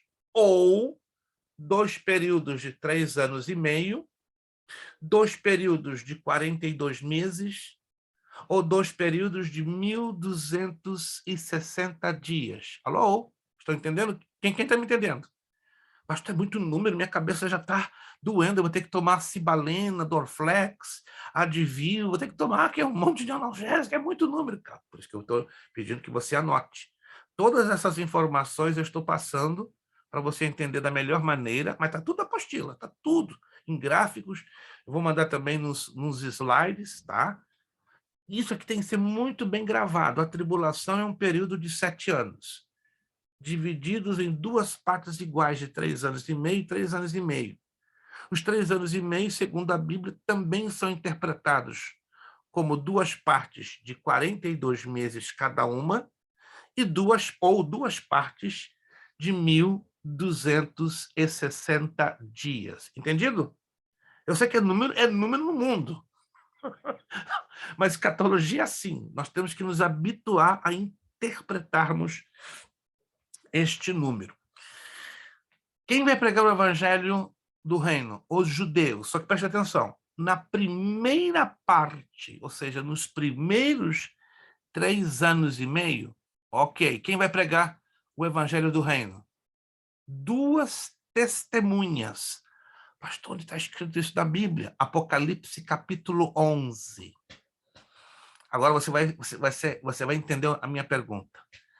Tem um grupo aí de pastores e teólogos que estão batendo pesado, já dizendo quem serão essas 2 testemunhas, ou seja, quem serão esses 2 caboclos que vão estar pregando na tribulação, na primeira parte da tribulação, o evangelho do reino. Vamos lá, adivinha.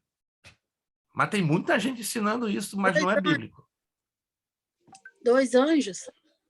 Não, rapaz. Elias e Moisés? Elias e Moisés. Não necessariamente. Tem uma outra teoria mais estranha.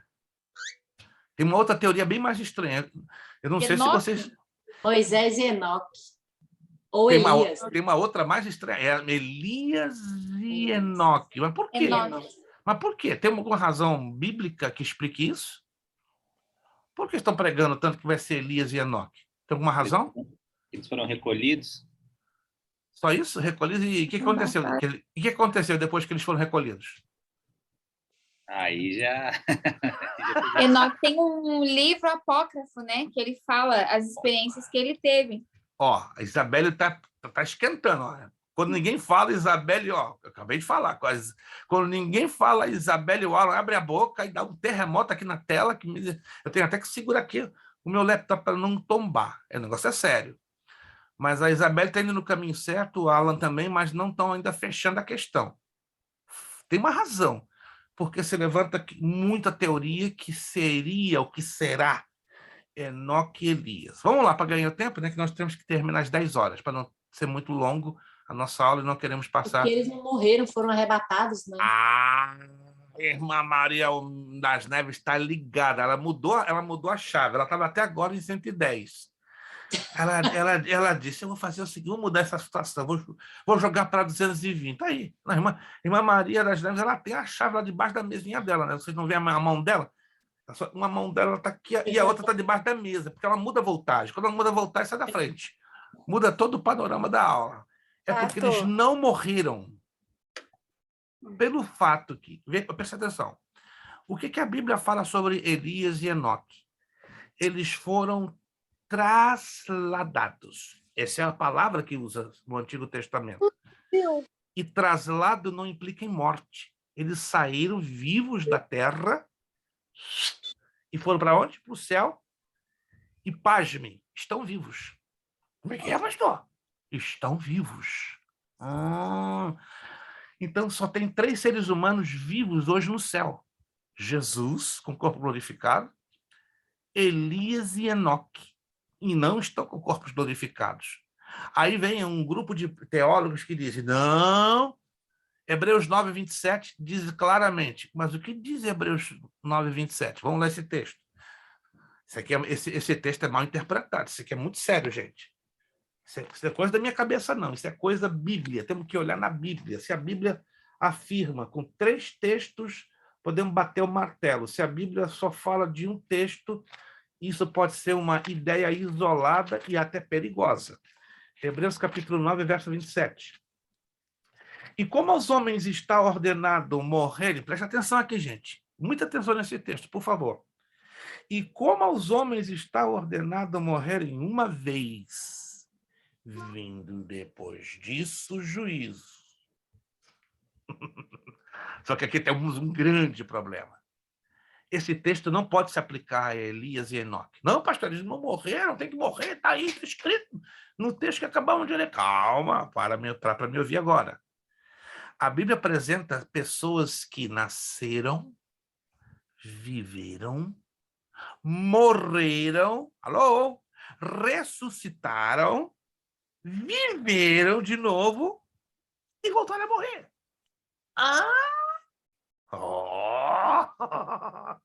Quem são essas pessoas? Lázaro. Nasceu, viveu, morreu, ressuscitou e voltou a morrer. Eu nunca tinha pensado nisso.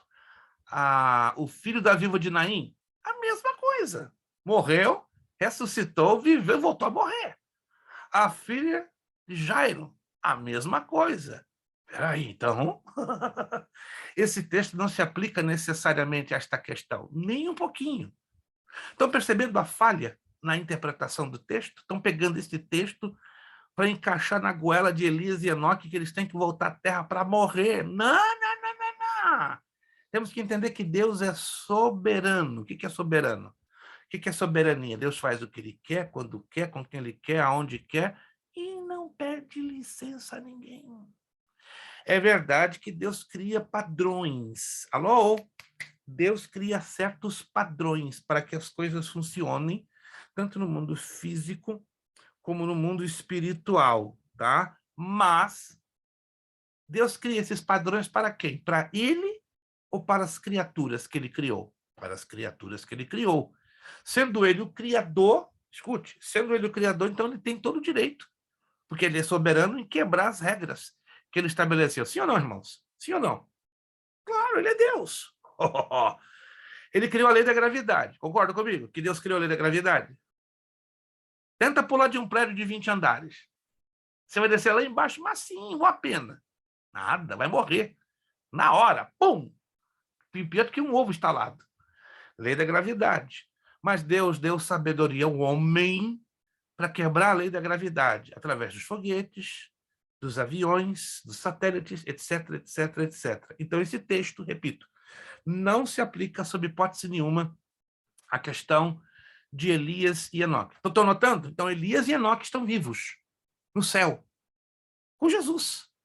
O que vai acontecer com os dois no arrebatamento da igreja? A Bíblia diz, claro, que todos receberão corpos glorificados. Embora a Bíblia não entre em detalhes sobre a questão de Elias e Enoque, subentendemos que eles também, para entrar dentro de um padrão estabelecido por Deus, eles vão ser os únicos seres vivos que receberão no céu, né? No céu, corpos glorificados, enquanto que nós seremos os seres vivos que também receberemos corpos glorificados, porque para receber corpo glorificado não é necessário passar pela morte. Porque muitos estarão vivos que receberão, consequentemente, os corpos glorificados. Não, Fábio? Então, como é que fica essa questão de Hebreus 9, 27 e os que morreram, ressuscitaram e morreram de novo? Vai acontecer, se são justos, se permaneceram na fé do Messias de Israel, entenda bem, se permaneceram fiéis à fé, à promessa do Messias de Israel, porque muitos alegam o seguinte, não, no Antigo Testamento, quem morria sem Jesus, para o inferno, errado. Jesus se manifestou dentro dos 39 livros do Antigo Testamento, que é uma prova claríssima que Jesus estava em todo o Antigo Testamento. Lucas capítulo 16, versos 21 ao 30. O que está escrito lá? A parábola do rico e do Lázaro. É uma parábola, mas ela retrata uma realidade espiritual das mais lindas. Tá? Um mendigo morre, vai para o inferno. Um rico morre, vai para o inferno. Espera aí. Então, o inferno era lugar de todo mundo. Vamos explicar isso na frente. Antes da ressurreição de Jesus, o inferno tinha o nome de Sheol, ou sepultura no hebraico, dividido em dois compartimentos. O compartimento chamado seio de Abraão, onde estavam os espíritos dos justos, dos salvos, na esperança do Messias. O outro compartimento chamado lugar de tormentos, onde estavam os espíritos dos injustos e perdidos. No meio, um grande abismo. Só você ler. Anote aí, Lucas capítulo 16, a partir do verso 21. De repente, quem aparece na cena? Abraão. Abraão conversando com quem? Com o rico ou com Lázaro? Com o rico. Porque o rico estava onde? No lugar de tormentos. O rico estava onde? Em trevas. Me acompanha para você entender. O rico estava no lugar de trevas, mas estava visualizando Abraão e Lázaro, que estava em lugar de luz. Aí entra a lei da física, que interessante, né? E essa lei tanto funciona no mundo espiritual como no mundo físico. Quem está em trevas tem mais facilidade de enxergar quem está na luz, ou quem está na luz tem mais facilidade de enxergar alguém nas trevas? O que vocês dizem? Vamos lá. Quem está na luz?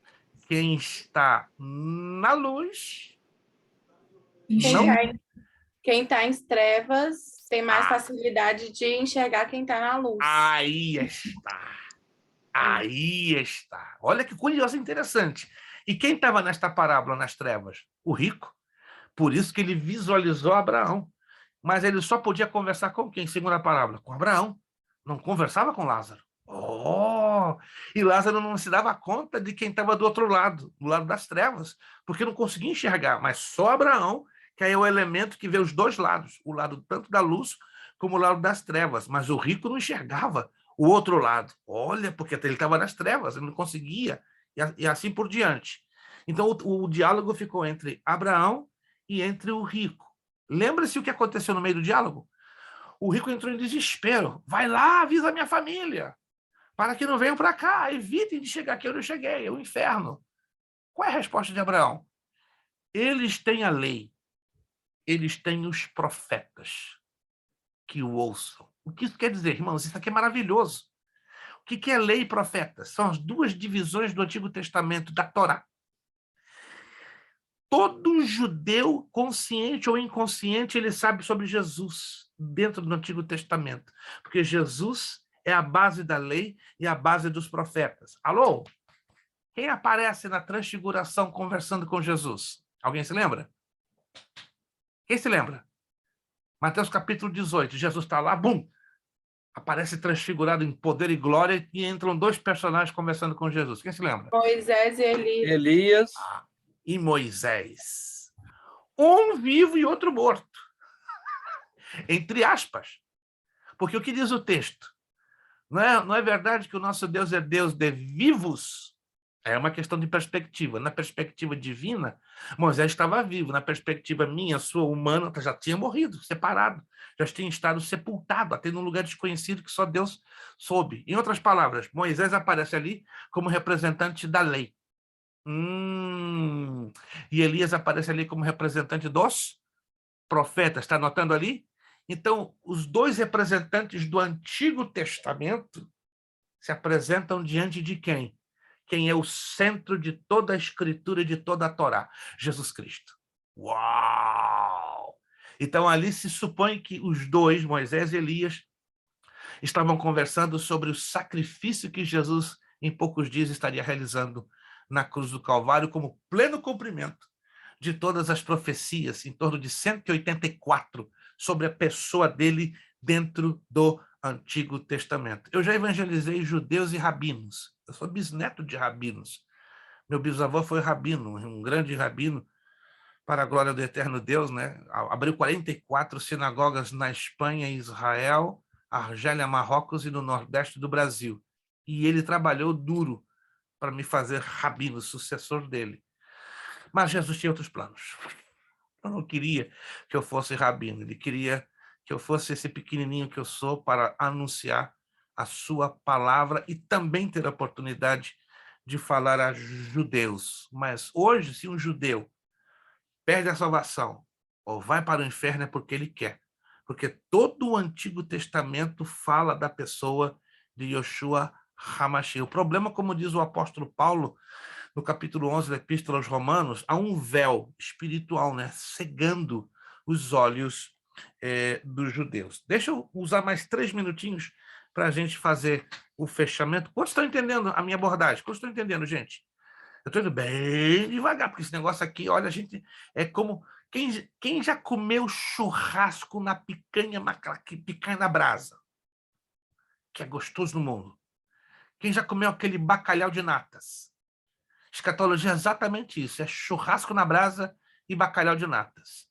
Dá para comer rápido? Não, senão você dá uma indigestão tremenda. Temos que ir devagar. Vamos lá, vamos lá. Então, os judeus vão pregar o evangelho do reino na primeira parte da tribulação, mas vão ser 2 profetas. Um, a semelhança do ministério de Elias, e outro, a semelhança do ministério de Moisés. Não serão Enoque e Elias. Não, não, não, não. Mas serão 2 profetas judeus. Um com a semelhança do ministério de Elias, porque diz a Escritura em Apocalipse 11, vai fazer cair fogo do céu. E o outro vai ferir as águas em sangue, semelhante ao ministério de Moisés. Na segunda parte da tribulação, quem prega o evangelho do reino? Os 144 mil judeus. Quando eu prego para um testemunho de Jeová, a primeira coisa que eu pergunto, qual é a tua tribo? Hã? Se você é testemunho de Jeová, qual é a tua tribo? Zabulon, Issacar, Benjamim, Gade, qual é a tua tribo? Eles engasgam. Porque a Bíblia diz que os testemunhos de Jeová são os judeus, os israelitas, e não os russelitas, como eles se atrevem a roubar essa denominação. Ok. Segunda parte da tribulação, o evangelho do reino pregado pelos 144 mil. Está lá em Apocalipse, capítulo 7 e Apocalipse, capítulo 14. Terceiro tempo do evangelho, para a gente fechar. O evangelho eterno. Anotou aí? Primeiro tempo do evangelho, evangelho da graça. Atos 20 e 24, a igreja quem prega do dia de Pentecoste ao dia do arrebatamento. Segundo tempo do evangelho, evangelho do reino. Quem prega? Os judeus, em duas partes. Primeira parte de 3 anos e meio, 2 testemunhas de Apocalipse 11. Segunda parte de 3 anos e meio, 144 mil judeus. Isso de acordo com Apocalipse 24, 12, 24, 14. E o evangelho do reino está ligado a quem? A Israel. Por que Israel? Quando você lê o evangelho de Mateus, tem 28 capítulos. A palavra reino aparece 76 vezes. Por aparecer tanto essa palavra reino, observa com atenção. Pega o evangelho de Mateus e se dispõe a fazer uma leitura simples.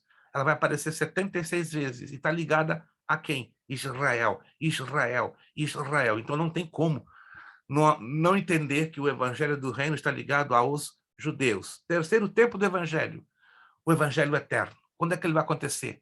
No finzinho da tribulação, quando milhões já estejam mortos e destruídos na face da terra. Mas aí Deus vai dar o desejo dos anjos, que diz a epístola a Pedro que os anjos estão louquinhos para pregar o evangelho, mas ele deu esse direito aos homens. Mas ele vai dar a um anjo, um só, para descer à terra e pregar o evangelho eterno com a esperança de ainda haver salvação em algumas pessoas que estão ali praticamente como zumbis, morrendo no finzinho da grande tribulação. Aonde está isso? Apocalipse, capítulo 14, versos 6 e 7. Apocalipse, capítulo 14. Com isso a gente já vai terminar hoje. Pastor, eu estou com dor de cabeça. Isso é só o aperitivo. Eu só estou dando para vocês a metade da azeitona. Não dê ainda o queijo, não dê ainda o resto do canapé. Apocalipse 14, 6, 7. E vi outro anjo, anotou aí? Apocalipse 14, versos 6 e 7. E vi outro anjo voar pelo meio do céu e tinha o quê? E tinha o quê? O evangelho eterno, para o proclamar os que habitam sobre a terra, e toda nação, e tribo, e língua e povo, dizendo com grande voz: temei a Deus e dai-lhe glória, porque vinda é a hora do seu juízo. E adorai aquele que fez o céu, a terra e o mar, e as fontes das águas. Esse é o evangelho eterno que será pregado por um único anjo, bem no finzinho da grande tribulação. Próxima aula, nós vamos continuar falando sobre a besta.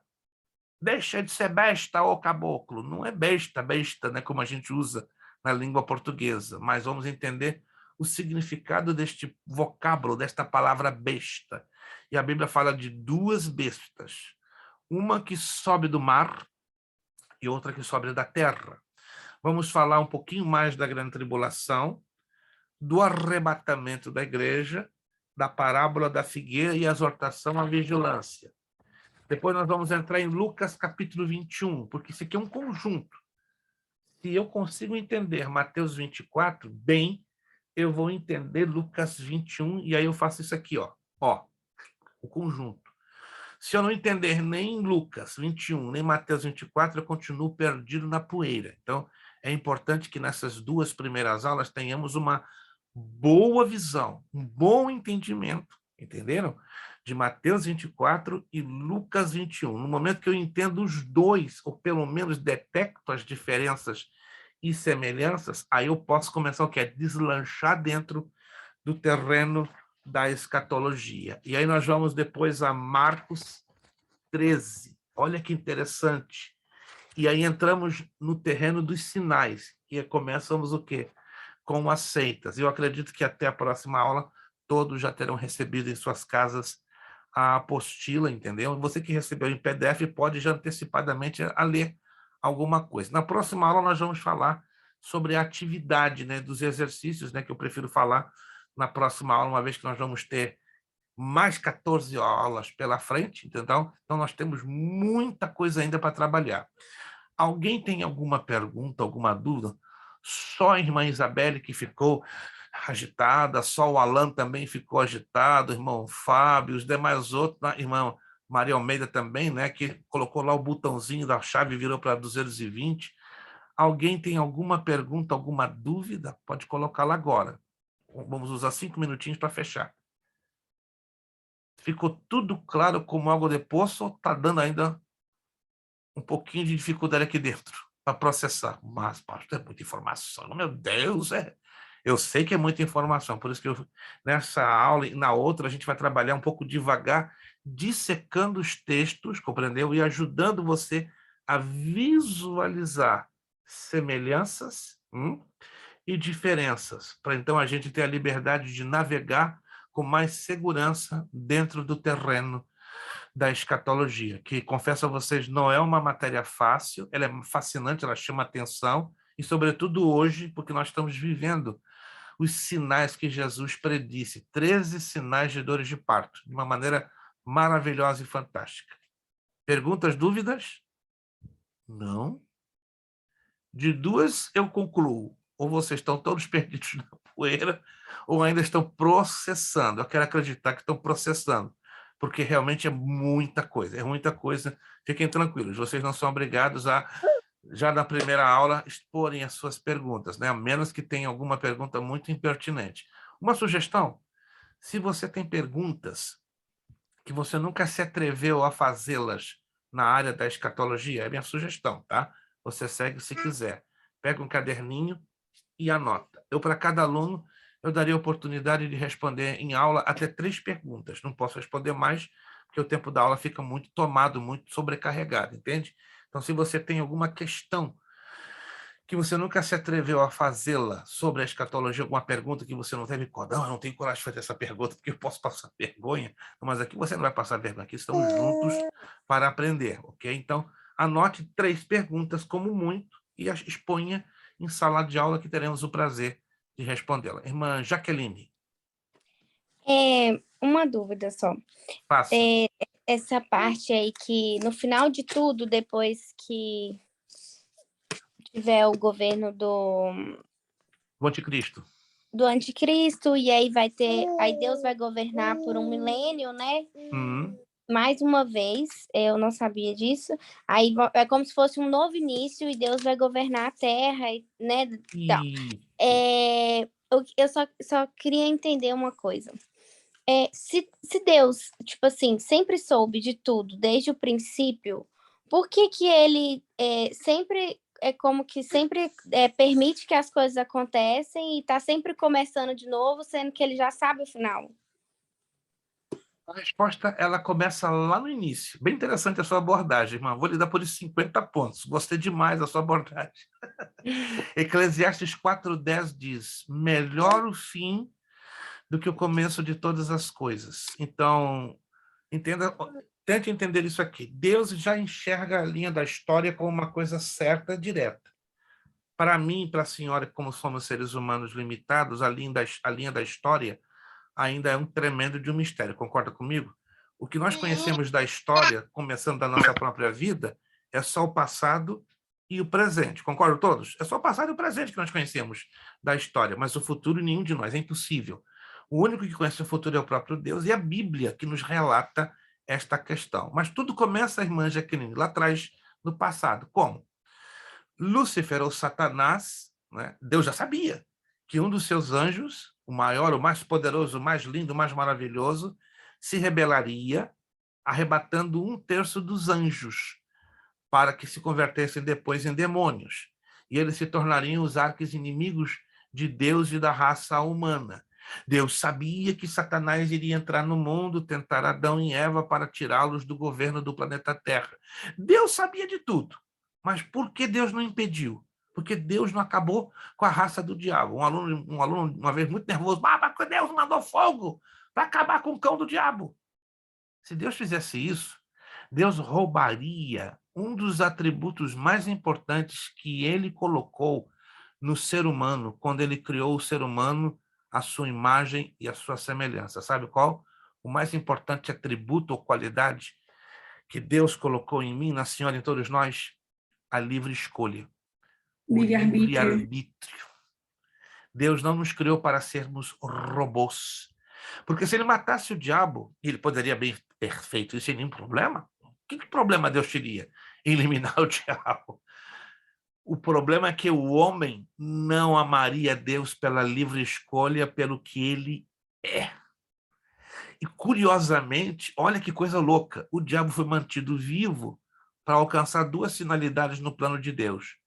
Um propósito didático, para nos ensinar a depender de olhar para ele e mostrar que, mais do que destruir, o tormento eterno que Deus reservou para o diabo é pior do que a destruição. Porque diz a Escritura que ele vai ser atormentado por toda a eternidade. Ao contrário, o povo de Deus vai ter aquela alegria, aquele prazer, aquele júbilo de estarmos na presença dele por toda uma eternidade. Então, Deus decidiu nunca interferir na história humana, porque ele quis que o homem o servisse voluntariamente, de todo o coração. Gênesis capítulo 6 diz que a inclinação do coração humano é perversidade desde a sua infância. Isso está sendo provado ao longo da história, como lá no final do governo de 1000 anos, vão nascer pessoas debaixo de uma condição gloriosa de santidade. Mas Deus vai permitir Satanás ser solto para testar o quê? Essas pessoas que nunca provaram de um ambiente pecaminoso, como eu, a irmã, nós, que tivemos a oportunidade de conhecer Jesus, fomos salvos por ele, lavados no seu sangue, transformados pelo seu Espírito, receberemos corpos glorificados, mas esse povo lá do milênio, como os que nascerem e os que saírem vivos da grande tribulação, não vão considerar que a glória de Deus vai estar enchendo a terra, ou a terra vai estar debaixo de condições maravilhosas para que todos estejam servindo a Deus com santidade e com justiça. Mas no momento que o diabo é liberado, aí sim vai se testar a qualidade do coração do ser humano. Detalhes, irmã Jaqueline, só os glorificados vão se safar dessa, porque vão estar com corpos glorificados, perfeitos, imortais, indestrutíveis, longe da influência do pecado. Então, Satanás não pode nos tentar para derrubar. Por isso que vai valer a pena a gente participar do arrebatamento da igreja. Vai valer a pena termos corpos glorificados. Vai valer a pena nós subirmos, porque a gente não vai correr o risco de perder de jeito nenhum esta salvação. E de jeito nenhum, irmãos, vamos perder a oportunidade de estar governando ao ladinho, tuquedinho, do nosso Rei amado Cristo Jesus de Nazaré. Você dá glória a Deus por isso? Se eu não parar aqui, o negócio vai virar culto. O negócio não é culto. Gente, vamos agradecer a Deus, que coisa linda. Essa aula valeu alguma coisinha assim, deste tamanho? Valeu alguma coisinha? Se valeu, olha, glorifica, exalta, magnifica o nome do Senhor nosso Deus. Tem muita coisa linda ainda que nós vamos estudar, tá bom? Quando você receber a sua apostila, vai lá no grupo e diz, pastor, recebi a minha bênção, recebi a minha apostila. Para eu saber que você recebeu, entendeu? Para eu ter consciência que nenhuma apostila se extraviou, e quando se extravia, então eu terei a alegria e o prazer de mandar, né, para você uma segunda via. Vamos pedir nosso irmão Fábio Lacerda, diretamente daquela cidade bonita, Lowell. É bonita, gente. Se você não conhece Lowell, tem que passar lá em Lowell. Eu quase morei em Lowell há 15 anos atrás, né? Mas Jesus me pregou uma pecinha, né? E não me deixou morar em Lowell. Mas tá lá, o índice que é de Lowell. Mas o irmão é de Tingsboro, né? De Tingsboro. Mas também é bonito. Tingsboro é uma cidade pertinho. Eu gosto de Lowell. É pequenininho. Eu gosto muito de Lowell, estou lá todo dia. E Tingsboro é pequenininho, né? Tá coladinho ali com Nashua, né? Bem pegadinho, isso né? mesmo. Com Pheasant Mall. Irmão Fábio, então, estará nos despedindo com uma palavra de oração. Meu muito obrigado a todos, irmão Fábio, irmã Juliana, irmã Maria das Neves, Isabelle, missionária Fernanda, irmã Camila Palodetto. Conheci uma família Palodetto no norte da Itália, né? Deve ser tudo família da nossa irmã Camila. Irmã Jaqueline Zerbinato, conheci em Nápoles, na Itália, uma família Zerbinato. Gente, só encontro gente do Brasil lá e vice-versa. Irmã Kelly, obrigado, Deus lhe abençoe pela sua participação. Irmã Maria Almeida chegou atrasada, mas alegre e feliz no mundo. Irmã Arielle, muito obrigado. Irmã Viviane, irmã Cássia também chegou um pouquinho atrasada, mas chegou. E o Ince também, né? Chegou um pouquinho atrasado, mas chegou na bênção. Amém. Irmão Fábio, nos despedindo em oração e esperando você na próxima quinta-feira, dia 21. Se Jesus vier, já era. Acabou tudo, não tem mais. E não fique triste comigo, não. Mas se Jesus não vier, continuamos com muita garra, com muita força, com muita alegria, cheios da misericórdia, da graça de Deus e alegres em aprender mais da sua poderosa palavra. Irmão Fábio, nos despedindo em oração. Só falar aí pro índice, pegar meu número aí e passar uma mensagem para nós tomar um café. Faz isso. Aí depois vocês vão me estimular para ir mais adiante a Boston só para tomar um café com vocês dois, né? Faça o primeiro teste, depois eu vou pegar com vocês. Irmão Fábio. Senhor, nosso Deus, nosso Pai, Deus maravilhoso e santo, nós louvamos o teu nome, Senhor, te damos graças por tudo que o Senhor tem feito por nossas vidas, principalmente, Senhor, pela salvação em Cristo Jesus, nosso Senhor. Nós te agradecemos por essa aula que tivemos nessa noite. Glória a Deus. Louvamos o teu nome, Senhor, pela vida do pastor Luiz, Senhor, sua esposa, seu filho. O Senhor continua, Senhor, abençoando, guardando e restaurando a saúde da sua esposa. Confiamos na Em nome de Jesus, Senhor, agradeço pela vida de cada um dos meus irmãos que está aqui nesta escola hoje, ó Pai, que nós todos, juntamente, Senhor, com o pastor, possamos crescer na graça e no conhecimento de nosso Senhor e Salvador Jesus Cristo. Nos dê uma boa noite, Senhor, de descanso para continuarmos a nossa luta, a nossa busca e a nossa missão aqui nessa terra, que é pregar o Evangelho de Jesus. Em nome de Jesus Cristo que nós oramos e te agradecemos. Amém. Amém. Não vai embora. Nosso lema. Não vai embora antes de proclamar o lema conosco. Seriedade. Quem sabe lá? E me acompanha. Seriedade. Compromisso. Disciplina. Seriedade. Compromisso. Disciplina. Seriedade. Compromisso. Disciplina. É necessário que ele cresça. E que eu diminua. É necessário que ele cresça. E que eu diminua. É necessário que ele cresça. E que eu diminua. E a Deus damos o quê? A honra, a glória e o poder. Deus os abençoe. Bom descanso. Um abençoado final de semana. Em 2 horas você pode clicar lá no link que vai ser postado no grupo para você, que se quiser, rever de novo esta aula. Muito obrigado. Amém. Deus os abençoe em nome de Jesus. Obrigado, a paz do Senhor a todos. Paz a todos.